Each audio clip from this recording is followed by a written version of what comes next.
जय हिंद दोस्तों, 8वें वेतन आयोग से पहले सैनिकों ने अपनी मांगें सरकार के समक्ष रखी हैं। आखिर ये कौन सी मांगें और इनसे क्या फायदा होने वाला है, और उन्होंने पूरे लॉजिक के साथ रखा है कि वन रैंक वन पेंशन से लगाकर 12 मांगे हैं। 8वें वेतन आयोग से पहले सैनिकों के साथ एक मीटिंग की जाए, और यह लिखा है माननीय प्रधानमंत्री जी, भारत सरकार, नई दिल्ली। और यह ज्ञापन बनाया मैं आपके सामने रखना चाहता हूं। और इसके लिए मुहिम है 25 अप्रैल को बड़ी मुहिम यानी देशव्यापी मुहिम का उन्होंने ऐलान किया है। और इसका सब्जेक्ट है कि पूर्व सैनिकों वीरांगनाओं की समस्याओं का समाधान। हमारे शीर्ष मंच फेडरेशन ऑफ वेटरन एसोसिएशन के प्रतिनिधि मंडल से वार्ता हेतु, यानी सरकार यदि हमसे वार्ता करे, सरकार हमें वार्ता के लिए बुलाए, इसलिए इन्होंने चिट्ठी लिखी। और चिट्ठी में कहा है हम बहुत दिनों से संघर्ष कर रहे हैं, बहुत दिनों से परेशान हैं, और लगातार ये संघर्ष चल रहा है। वन रैंक वन पेंशन के साथ जितनी विसंगतियां पैदा हुई हैं, उन विसंगतियों के ऊपर आप बात करिए, मानो या न मानो, और ये भी 8वें वेतन आयोग से पहले। तो दोस्तों, आखिर कौन सी मांग है और इनसे कौन सी मांगों का क्या लॉजिक है, वो मैं आपके सामने रखना चाहता हूं। सबसे पहले उन्होंने कहा है, मान्यवर हमारे शीर्ष मंच एफबीए जो रजिस्टर्ड है की ओर से पूर्व सैनिकों की निम्नलिखित मांगों की ओर आपका ध्यान आकर्षित करना चाहते हैं। सबसे पहले one rank one pension, equal military service pay matrix level में बदलाव, OROP benefit for premature, disability pension रैंकों के अनुसार, enhance family pension, ECHSS facilities to OROP benefit to reservist, liberalise family pension. और उन्होंने कहा है atrocity by police, anomalies in pay fixation of group x, और 8वें वेतन आयोग में हमें शामिल करो। यानी ये जो मांगे हैं और किस तरीके से सरकार के सामने रखी हैं, क्यों ये मांगों को उन्होंने रखा है कि आखिर इसमें विसंगति क्या है, उन्होंने अपना स्पष्टीकरण या जस्टिफिकेशन इसमें दिया है। लिखा है कि केंद्र सरकार द्वारा तथ्यों को वन रैंक वन पेंशन के संदर्भ में लिखा है, वन रैंक वन पेंशन लागू तो कर दी, जिसमें अनेकों विसंगतियां हैं। जारी टेबल्स के अनुसार जवानों के अधिकारों को नजरअंदाज करते हुए आधार वर्ष का अधिकतम और न्यूनतम औसत लेकर ओआरओपी का आदेश जारी किया गया है, जो जवान और जेसीओ के लिए औसत की जगह अधिकतम पेंशन पर निर्धारित होना चाहिए था। उन्होंने इसका लॉजिक दिया है कि जब भी कोई पेंशन पहले आते थे तो उनका जो अपर लेवल है उसके हिसाब से पेंशन फिक्स होती थी, यानी भले आप 50% पेंशन नहीं थी, यानी जो उसका अपर लेवल है तो उसमें फायदा होता था, और उसी हिसाब से आप वन रैंक वन पेंशन में यदि फायदा देना चाहते हो, समान करना चाहते हो, एवरेज की बजाय आपने बोला अपर लिमिट के हिसाब से जेसीओ जवानों का आपने पेंशन चेंज करनी है।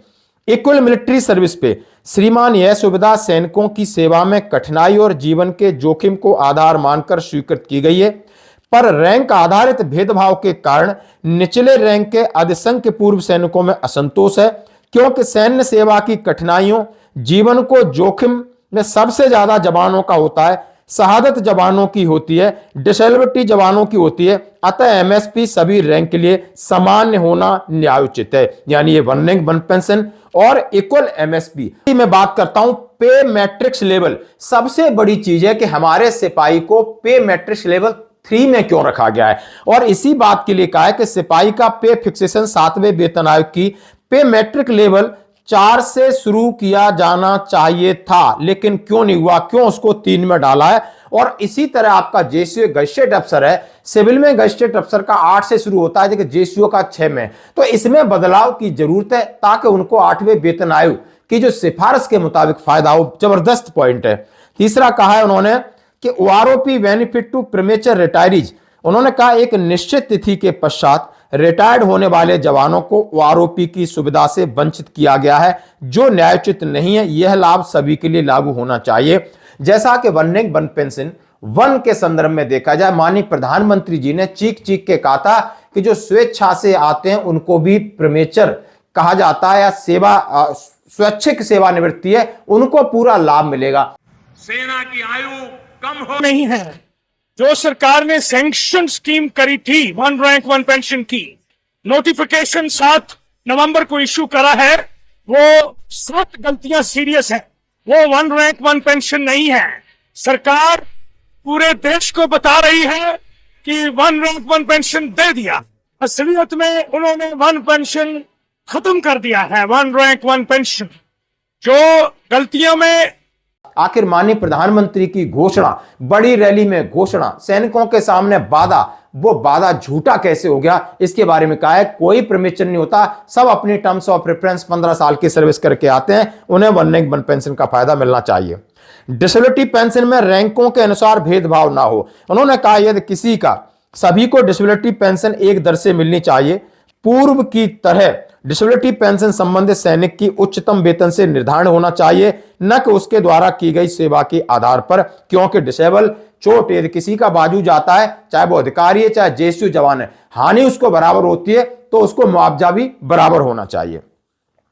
एनहेंस फैमिली पेंशन, पूर्व सैनिकों का स्वर्गवास कभी भी हो, एनहेंस फैमिली पेंशन 67 वर्ष की आयु तक देने का प्रावधान होना चाहिए। बहुत जबरदस्त पेंशन, बहुत जबरदस्त मांग है दोस्तों। इसकी मांग ये भी कही गई थी, यदि किसी का हस्बैंड मर जाता है तो उसको फैमिली पेंशन 30% कर दी जाती है, लेकिन समाज में घर के परिवार की, एक फैमिली के ऊपर ज्यादा जिम्मेदारी होती है, पेंशन का औचित्य नहीं कि उसकी कम किया जाए। आप समझ सकते हो कि एक सोल्जर 30-35 साल में आता है, यदि किसी दुर्घटना में मृत्यु हो जाती है तो 7 साल के बाद उसकी 30% जो पेंशन है उसका क्या आधार है, यानी उसकी और जिम्मेदारी बन जाती फैमिली की। यानी हस्बैंड तो रहता है, पेंशन लेता है 50% और जॉब भी कर सकता है, फैमिली फिर उसका शोषण होता है। इसके लिए उन्होंने कहा है कि लगभग आंख बंद करके 67 ईयर्स तक सबको एनहांस पेंशन का प्रावधान होना चाहिए। ओआरओपी बेनिफिट टू रिजर्विस्ट, यानी सेना के लिए नियमित सैनिकों से अधिक योगदान और त्याग करने वाले रिजर्विस्ट को ओआरओपी पेंशन की सुविधा लागू किया जाए।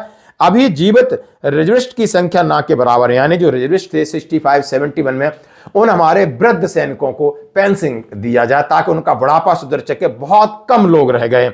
उन्होंने लिबराइज फैमिली पेंशन की बात की कि पूर्वी की तरह विधवा की पेंशन का निर्धारण शहीद की रैंक के उच्चतम आधार पर हो।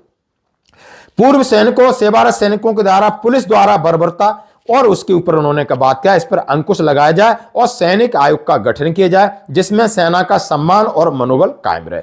अनोमली इन पे फिक्सेशन ग्रुप एक्स का उन्होंने हवाला दिया है कि ग्रुप एक्स को टेबल 7-8 में मत बांटिए, एक समान ग्रुप एक्स को निर्धारित कीजिए।